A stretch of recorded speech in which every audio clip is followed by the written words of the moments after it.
Spomienka na 17.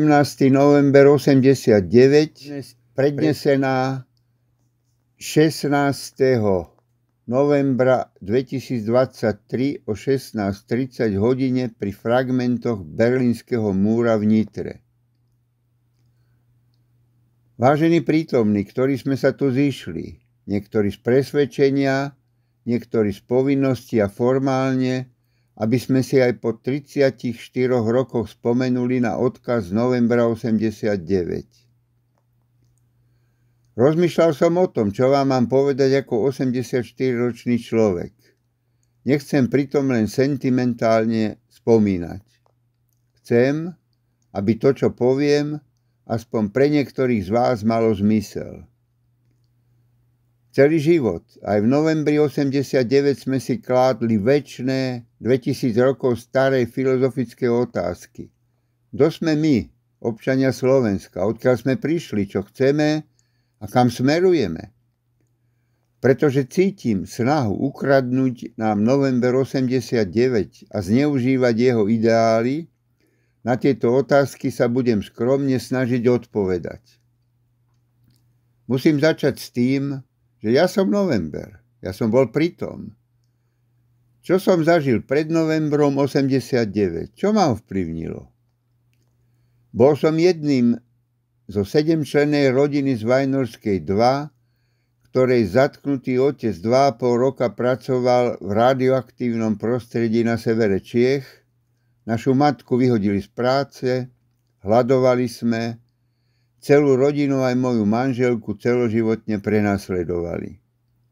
V rámci akcie 500 bytov pre komunistov v Bratislave nás mali vysídliť do okolia Michaloviec. Ja som ten, čo som zažil to, čo bolo v Bratislave po oslobodení roku 1945, po úmrtí Stalina a Gottwalda v roku 1953. A potom, čo sa v Nitre odohrávalo od roku 1962, počas a po auguste 1968, po okupácii Československa vojskami Varšavskej zmluvy, čo bolo v normalizačnom období od roku 1969 až do roku 1989, čo bolo počas novembra 1989 a čo sa dialo, okrem iného potom na vysokých školách aj v meste Nitra, Bratislave a na celom Slovensku.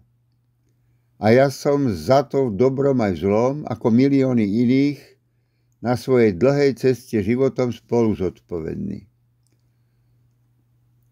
Začal by som motom Jána Watsona, britského spisovateľa, ktorým charakterizoval totality.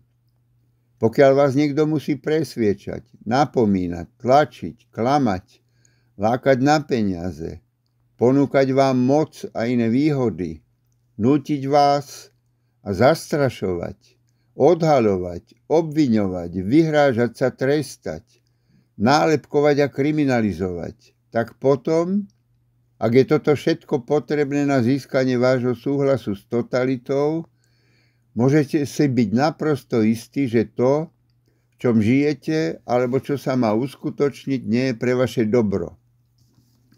Ako fungovala totalita?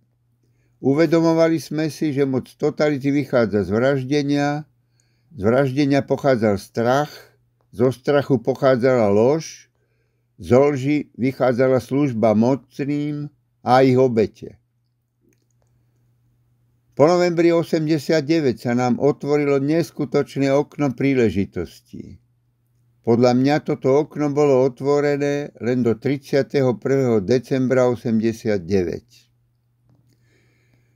Potom po jednohlasnom zvolení Václava Havla za prezidenta Československej socialistickej republiky komunistickým federálnym zhromaždením, snemovňou ľudu a snemovňou národov, sa z okno príležitosti pomalu začalo zatvárať.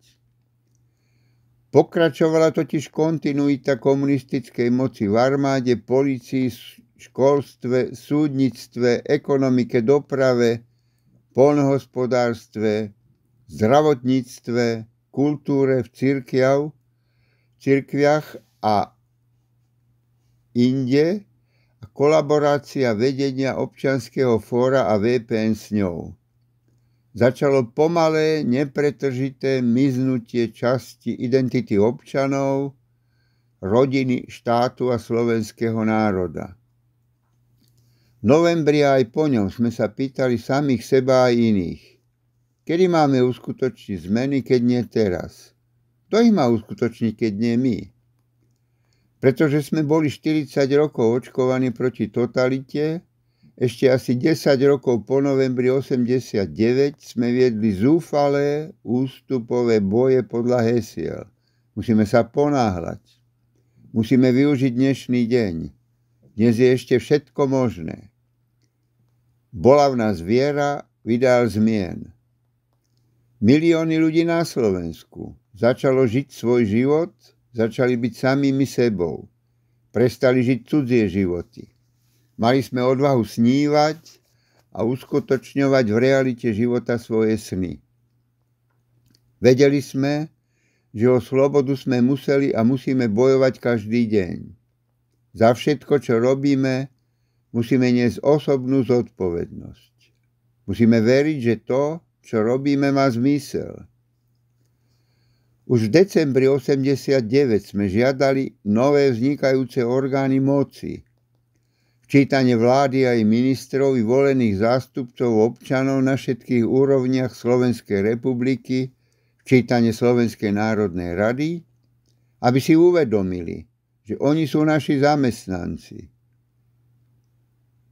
My, občania, ich platíme a že oni majú slúžiť nám a nie my, občania, im. My, občania, nie sme pre nich nepríjemný hmyz, ktorý treba odháňať. Zrušili sme tabu. Stačilo asi 22. novembra 89 verejne vysloviť jednu vetu. Rušíme vedúcu úlohu totalitnej komunistickej strany na pedagogickej fakulte. A 1000 študentov a študentiek a asi 400 zamestnancov i občanov z mesta v aule pedagogickej fakulty si vydýchlo a za pol hodiny to považovali za niečo úplne samozrejme. Pýtali sa, čo budeme robiť ďalej. Kompletné komunistické vedenie pedagogickej fakulty Nitra za týždeň tzv. Dobrovoľne odstúpilo. A ešte teraz 2 krátke príbehy zo života, aj života mojich blízkych a niekoľko činov. Asi 3-krát v 80. rokoch ma vtedy 45-ročného verejne zobrali pred pedagogickou fakultou do auta príslušníci EŠTB Nitra, zaviezli na Kalváriu a začali vypočúvať. Drzo som im hovoril, chlapci, vy raz budete sedieť predo mnou a ja sa vás budem na niečo pýtať.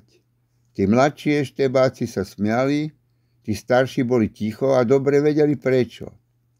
A potom prišiel november 89, niekedy na jar 90 som bol predsedom tzv. Rumlovej komisie na preverovanie činnosti 13 príslušníkov štátnej bezpečnosti v okrese Nitra.